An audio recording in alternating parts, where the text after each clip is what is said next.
और अब आपको लेकर चलते हैं छत्तीसगढ़ और एक ऐसा मामला बताते हैं जो आपको हैरत में डाल देगा।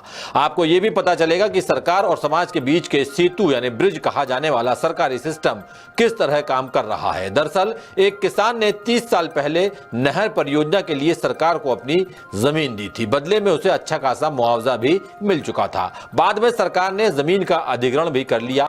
लेकिन अब जो बात मैं आपको बताने जा रहा हूं, सुनाने जा रहा हूं, वो सुनकर आप दंग रह जाएंगे।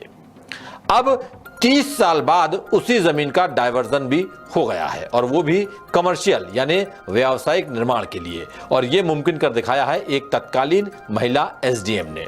और भी हैरानी की बात यह है कि संबंधित जमीन की बाकायदा कीमत लगाई गई।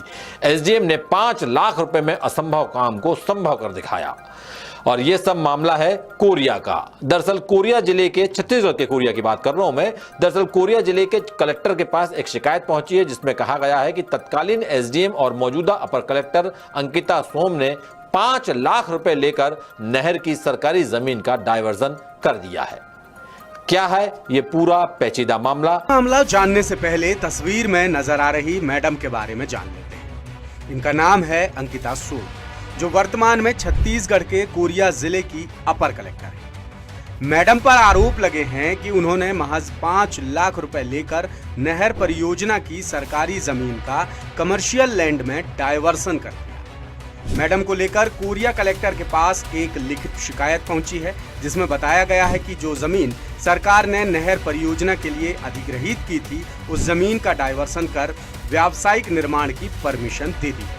और ये कारनामा किसी और ने नहीं बल्कि इन्हीं मैडम ने एसडीएम रहते कर दिखाया। हमने सरकारी जमीन के डायवर्सन से जुड़े सारे दस्तावेज खंगाल निकाले। पूरा मामला कोरिया जिले की बैकुंठपुर तहसील के ग्राम कंचनपुर का है। कंचनपुर स्थित खसरा नंबर 331/2 की जमीन का मालिकाना हक कलावती नाम की महिला के पास बताया जा रहा है। कलावती ने जमीन के डायवर्सन के लिए आवेदन कर व्यावसायिक निर्माण की अनुमति मांगी थी।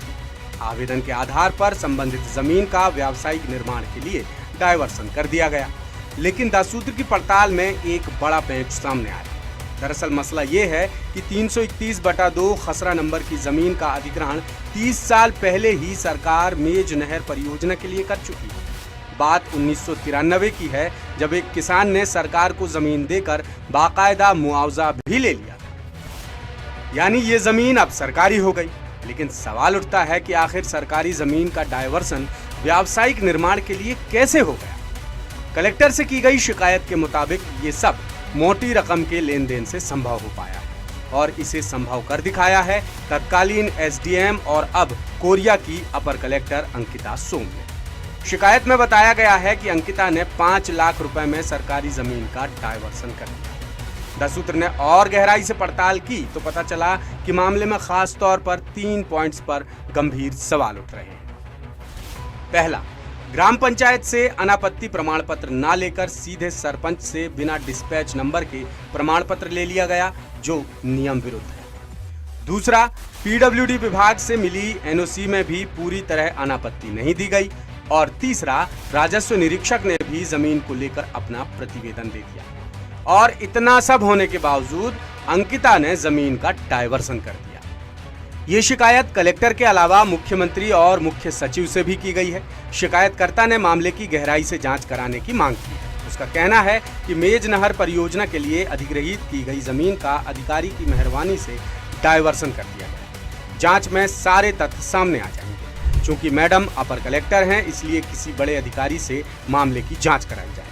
इधर हमारी पड़ताल में ये भी पता चला कि संबंधित जमीन पर निर्माण काम भी शुरू हो चुका है, लेकिन फिलहाल उसे अवैध बताकर प्रशासन ने पिलर्स तोड़ दिए हैं और निर्माणकर्ता को नोटिस भी जारी कर दिया गया है। जब इस बारे में अपर कलेक्टर अंकिता सोम से बात की गई तो उन्होंने कहा कि मामले में पहले भी किसी ने शिकायत की थी, जिसके बाद कलेक्टर ने जांच टीम गठित की थी, लेकिन जांच टीम ने आज तक उनका पक्ष ही नहीं लिया। उन्होंने जमीन का डायवर्सन नहीं किया है, साथ ही 5 लाख रुपए लेने के जो आरोप है वो भी बेबुनियाद। इधर जल संसाधन विभाग ने माना है कि संबंधित जमीन नहर परियोजना की है, यानी सरकारी है, और विभाग ने निर्माण करने वालों को नोटिस भी जारी किया है। अब यहाँ पर सवाल ये उठता है कि जब पहले भी जांच टीम गठित की जा चुकी है तो कोई रिपोर्ट अब तक सामने क्यों नहीं आई और टीम ने अंकिता सोम का पक्ष क्यों नहीं जाना। बहरहाल मसला जो भी हो, लेकिन एक बार फिर मामले की जांच की तैयारियां शुरू हो चुकी हैं।